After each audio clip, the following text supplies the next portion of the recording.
तो चलिए अब हमारे साथ भसीन जी भी जुड़ चुके हैं। भसीन जी, वेरी गुड मॉर्निंग। सबसे पहले एक बार बाजार पे भी क्विकली आपसे जानना चाहेंगे। देखिए, कल की एक भारी गिरावट देखने को मिली, रिटेल इन्वेस्टर्स का भरोसा फिर से लाइए सर। आपके अपडेट्स और क्या कोई नए स्टॉक्स फोकस में रहेंगे? हाँ, गुड मॉर्निंग सृष्टि जी, आपको, अजय और अभिषेक को। तो बाजार इन्वेस्टर का तो अपने आप भी थोड़ा सोचना चाहिए ना, जब प्रॉफिट आता है थोड़ा बहुत इनकैश कीजिए। अब ये तो राइट था कि मिड कैप में ओवरबॉट रीडिंग है, आप बोल दो सेबी ने कह दिया, फेड की मीटिंग है, वो सब एक कारण होता है। एक लेवल था जहां आप देख रहे थे डाउ न्यू हाई पे जा रहा था, हम वहीं स्ट्रगल कर रहे थे। मैं अभी भी सोचता हूँ लार्ज कैप स्टॉक्स में थोड़ा सा ध्यान कीजिए, वहां वेटेज बढ़ाइए और मिड कैप में थोड़ा पैसा लीजिए off the table for whatever reason. लेकिन करेक्शन जब आती है वो अनअनाउंस आती है सृष्टि, वो कह के नहीं आएगी और पेनफुल होती है।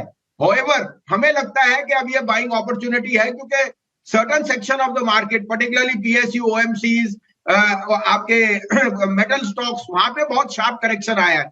तो वहां आपको अपना you must use this fall, क्योंकि जब मार्केट घटती है इस तरह से फिर आपको लेने में बड़ी मुश्किल होती है, और दूसरे चैनल तो पहले ही 1000 पॉइंट का डिस्काउंट लेके चलते हैं। Correction is part and course of this bull market. अब आपको देखना है आपको पैसे कहां लगाने हैं जहां आपसे पैसे बने, क्योंकि फिर आप बोलते हो फॉल आएगा तो हम खरीदेंगे, जब फॉल आता है फिर आप बोलते हो ब्लड ऑन द स्ट्रीट है लेकिन मुझे भी ब्लड प्रेशर है। ब्लड प्रेशर मत कीजिए, लेने की चेष्टा कीजिए। कल भी आपको कहा था ओएनजीसी, कॉनकॉर, वो दोनों मेरे टॉप पिक्स है। आज के लिए भी 3 पिक्स हैं, और मैं कहूंगा यहाँ पे अपने कैश का पोर्टफोलियो भी बढ़ाइए, लेकिन लार्ज कैप्स की तरफ ध्यान रखिए। एचडीएफसी बैंक मेरे हिसाब से आउट परफॉर्म होएगा अलॉन्ग विद प्राइवेट बैंक्स, तो वहां पे मेरे को ज्यादा बुलिश हूं। लेकिन आज मेरे लिए 3 स्टॉक्स हैं जो आपके लिए रेकमेंड कर रहा हूं, और उनमें आप मेरे हिसाब से रिस्क रिवॉर्ड बहुत फेवरेबल है। अब कौन से हैं वो 3 स्टॉक्स? आप कहे तो मैं बताऊं? जी हाँ वसीम साहब, बताइए कौन से हैं वो 3 स्टॉक्स? तो अजय जी देखिए, आईओसी आपको 135, 40, 30, 35 में बहुत कहा था, 195 पे पैसा ऑफ द टेबल भी लिया। अब 167, 170 में लेने की चेष्टा कीजिए। मेरे को लगता है ओएमसीज में correction was very much on the cards after such a sharp run up, लेकिन आईओसी का जो आप कंप्लीट बिजनेस देखोगे, इट इज अनडाउटेडली ये सबसे बढ़िया नंबर जो आएंगे वो आईओसी के आएंगे। इस साल में FY24 में 2.5 लाख करोड़ का प्रॉफिट आएगा एनर्जी कंपनीज में से, उसमें से lion share will come from ONGC and IOC. ONGC मैं पहले भी दे चुका हूं, 260 का स्टॉप लॉस है सृष्टि जी, 285 का टारगेट। आईओसी 66-68 में लीजिए, सिर्फ 162 का स्टॉप लॉस रखिए, 185 का टारगेट आपको अगले हफ्ते मिल जाना चाहिए, शायद उससे पहले। दूसरा मेरे लिए पिक है अडानी एंटरप्राइज।